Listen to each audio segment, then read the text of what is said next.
توكي وتدرى حبرتها جنرال صادقان وحات بسرانا بيلنا مأخذ هجر المتاوي دالالو سبر زينام أب مقالة زركبة صرها أريام قدوس جبريل بيت كريستيان كاتدرال زركبو أبن التمهارو كمستجففو تجاليزم حقنيا زته يدليلو حوحات لو حبرت أوروبا بزعبات تجري زوجة مقلتة جبت كونتات زي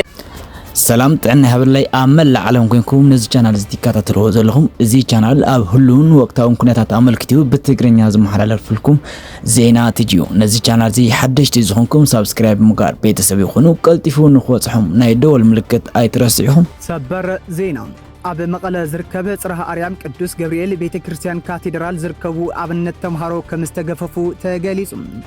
أب مقالة زنبرة زماري دياقون كبرم محري بزعبا أبزي أبي أبيت كريستيانات في الصمد القفام الكيتو توكي وتدرى وحبرتها جنرال صادقان وحات بسرانا بيلنا مأخذ هجر المتاوي دالالو جنرال صادقان قبرت نساء كم زقلتو وحات كاب دقنا وجت هجر بسرانا بيلو بستفال على جنبارات طاقات المخفات تسفح وتدرى واستراتيجي النادالو يركب جنرالو أبزهبو مجلسي أول كايت كفتي تبزنا ولا تقعد بزي تسبي جنبار كفت كم الجليزم أب عفارنا محرن زلوا سنة وسنكاب تترجع تكوساتي في الزنوار حوحات هزيم تخرتينا معربي تبع قيرو كم استنكساس حبيرم بفلاي بمشي أقول جمزنا بيلونا ما أخلها قرن مقسقاس يدالو كم زلوا جنرالو جليزم تم جنرالات حوحات سفح وتدرى واستراتيجي نديفهم ينكساسو كم زلوهن أبراهيم አርሚሳባ የሚባለው የብዙ ነገሮች ምንጭ ሆነው ለሆነ የገንዘብ ማስገኛም ሆነዋል የሪጂናል የሆነ ፖለቲካል አሰላለፍ ለመቀየር የሚጠቀሙበት ኃይልም ሆነዋል ሶ ያኔ በነበረው ሁኔታ ግማሹ ሸሽቶ ሄዶ ከወልቃይት አካባቢ ግማሹ ደግሞ እዛ የነበረው አሰባስቦ የተፈጠረው ኃይል አሁን ኢቮልቭ ያደረገ በሪጂናል ፖለቲካል አሬንጅመንት ውስጥ ኮምፕሊኬሽን የሚፈጥር ኃይል ሆኗል ይሄንን መካዳ አይቻልም أبصران عمتات تداليو زنبر أرمي سبعة قطنا ميزان متبع كتقامل انتخونو توسخ حيلتاتون ناو سودان أتو كم زلون قليزم بقروا أرمي عسر سلسل ناو سودان كم تشاقر الرقاقيزم قالت حيلتاتون كوسخو كم زخولو حبيرم أرمي عسر سلسل ناو سودان ناتو عزن كلو أمن قدي كلت اكزي بدرونات تقعات كم استطغى انتخونون استرف حيلتات منس أرمي سبعة كم استتصنبر قليزم توسخ حيلتات ناو سودان بموتاو أرمي سبعة كساو قمرك بملاك منكس تقرأ زي هابو قنبار بمرات تقعات الموقفات ناتدالو مخانو زملكات يوبولو انتو ناكين فيدرال منكستي كلهم قنبارات حيلتاتن السماريحو بنغاتي كاتات الكمزولو قليزم سراوي السودان بكل البولنايلن كل التستراتيكا وبطاطات تقاطيرو كاب حوارا حيلتات RSF SPLA من مليسو كم تقاط صرف ليتون بمسرة تبصع السودان تريبون سراوي السودان مس حيلتات قلطف دقف RSF SPLA من هتوس كبيرو قب دهر مكيارو او كل البولنايل نايزر كبا كل التستراتيكا وبطاطات مليسو تحت تقاطير كم زو على قليزو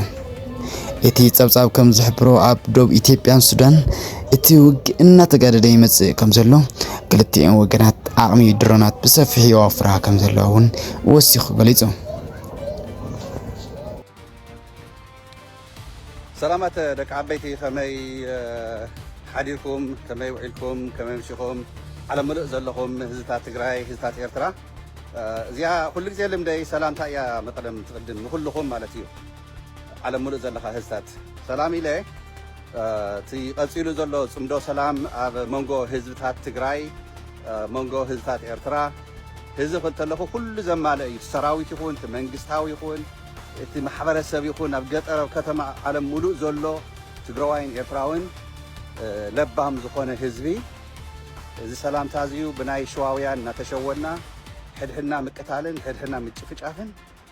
يبقى إلهم زوسنوا مرحتنا وزي تختيلنا نحنا خان دقهم مقالستهم كوينا أو قلنا مسلا تراجع كونس كوننا بتشيبت حزنا يو سلاماوي صندو مس وجناتنا إرتراويان حواتنا كم زيلة أنا بمجلسي حد تجارو نفس المعتاتو تخريو تصحبوا بوش تناوي تواجهوا يردني I understand هو تمالي مጭፍጫፊ ነይሩ ኤርትራ ሰዓት እዚ ግን ንትግራይ እትገብሮ ዘላ ድጋፍ ትሰርሖ ዘላ ስራሕቲ ግዜ ሃውና ንእሽተይ ተፀበዩ ኢና ኣብ ግዚኡ ክነውፅኦ ኢና ምክንያቱ ቁፅሪ ሓደ ኣብ ሸዋ ዘሎ ፀላኢ መጀመርታ ስርዓት ብልፅግና ክእለ ስለ ዘለዎ እዩ ስርዓት ብልፅግና ምእለዩ ግን ኣብዚኡ ወገናትና ኤርትራውያን እንታይ ዓይነት ኣስተዋፅኦ ናገበሩና ከም ዘለዉ ዝገብሩና ከም ዝኽእሉ ካነ ንቐፃሊ እውን ክትርእይዎ ኢኹም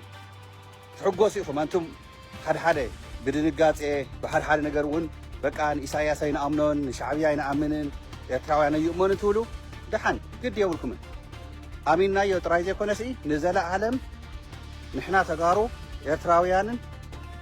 ኣብ ምቅታል ምጭፍጫፍ ኣብ ብድዐ ኣብ ካሊእ ዘይኮነስ ኣብ ሰላማዊ ዘላቂ ዝኾነ ሰላም ህዝብታት ትግራይን ኤርትራን ሰናይ ሰላም ገይሮም ኣብ ዓዶም ጎራብቲ ኮይና ሃገረ ትግራይን ሃገረ ኤርትራን ጎረቤት ኮይነን ሓፁር ዘይብሉ ቦርደር ከም ድልየቱ ትግራዋይ ንኤርትራ ዝኣትወሉ ከም ድልየቱ ኤርትራዊ ንትግራይ ዝኣትወሉ ከም ድልየቱ ትግራይ መፅኡ ዝሽቅጠሉ ዝመሃረሉ ከም ድልየትና ኤርትራ ኸይድና ዝሽቅጠሉ ንመሃረሉ ወገናት ኮይና ንነብረሉ ሰናይ ዝኾነ ሰላም ኢና መስሪትና ጥራይ ዘይኮነስ ኣብ ተግባር ነርእዮ ዘለና ኣብዚ ከዓ ነይኤ እቲ ዝሓለፈ ጨካን ዝኾነ ኩናት ሕድሕድ ካብ ምቅታል ዝነበረ ይርደአና እዩ ናይ ትግራይ ዝነበረ ጀነሳይድ ይርደአና እዩ ዘይተረደአና ኣይኮነን ንሕና ተጋሩ ኢና ኣብቲ ባይታ እነውና እዮም ስድራ ሂወቶም ዝሰኣኑ ተይቀረ ማለት እዩ ስለዚ እዚ ግን ንሕና እቲ ናይ ብልፅግና ልኡኽ ኮይኑ ንትግራይ ከፍርስ እናሰርሐ ዝመፀ ናይ ለኽቲ ናብ መንግስቲ ትግራይ ናብ መንግስቲ ትግራይ ማለት ናብ መንግስቲ ትግራይና ናብ ፀጥታ ክፍልታት ናይ ትግራይ ዘለት ንመልእኽቲ ማለት ኣታ ሃገር ሕሊፉ ትግራይ ሕሊፉ ዝህብ ሰብማ ኣታ ናብ ግራውንድ እትዎ ናብ ግራውንድ ይኸኣት ዝግቦ ንትግራይ ንሃገር ሕሊፉ ዝህብ ንትድየፍ ዝፀርፍ እቲ ትማል ዝነበረ ቃልሲ ዘንቋሽ ሰማ ንድሕሪት ንውሽጢ እትዎ በቃ ይኾን ከምዚ ዓይነት ሰብ እንተሃልዩ እትዎ ናብ ጉድጓድ እቶ እንታይ ድዩ ኣለዎ ኣብ ትግራይ ናይ ውሽጢ ፀላኢ ከየጥረኻስ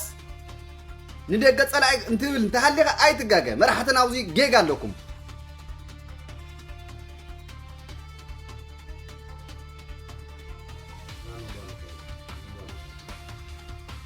ፕሊስ ወይ ትቃልሲ ግደፍዎ ነቲ ዝኽእል ሃብዎ ምሕላይ ዝበሃል የለ እንድሕርዳ ንትግራይ ዝሓልየላ ዘይሓልየላ እንተኮይኑ ነዚ ክትሓለይ ትኽእል ብሕልፊ በቃ በዚ ሃገረ ትግራይ በዚ ንወዶ ትግራይ ዝጭክን ሰብ ኣብ ውሽጢ ኮይኑ ንፌደራል መንግስቲ ንብልፅግና መንግስቲ ንስምረት ፓርቲ ዝበሃሉ ነዞም ፓርቲታት እዚኦም ዝድግፍ ሰብማ ቀጥታ ናብ ሕቶ ናብ በቃ ሕቶ ዘይብሉ በቃ እዚ ሬድ ላይን ክኸውን ኣለዎ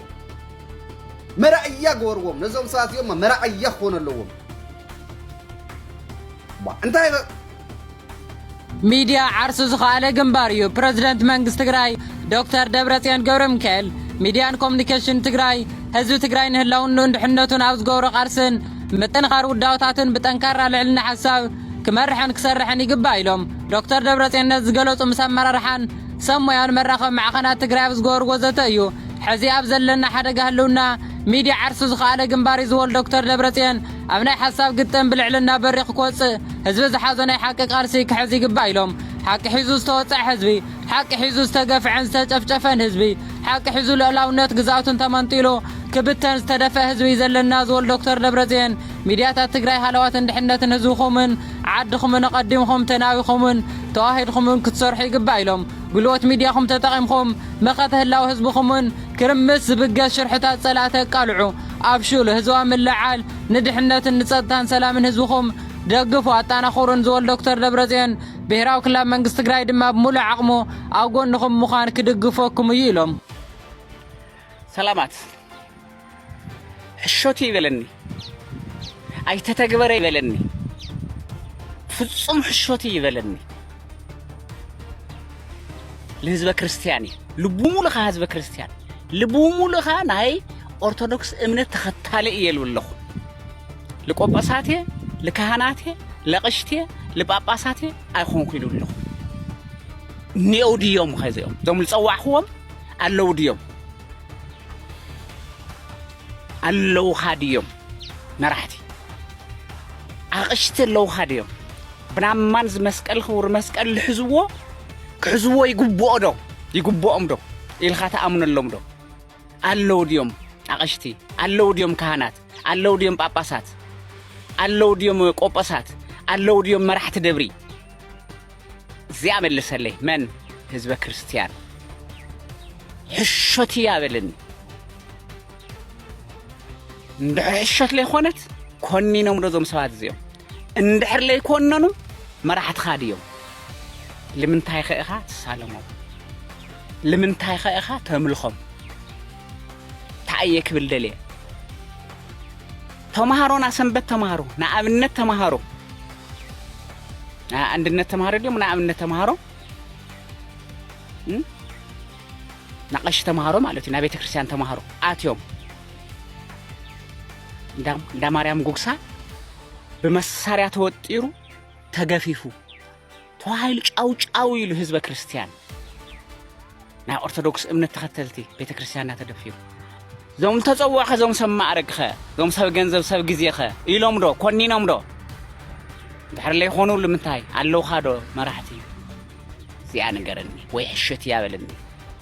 ሓቂ ኮይና ግን ምክንያቱም ውድብ ተደፊራ ኣብ ምቕናዕ ይውዕሉ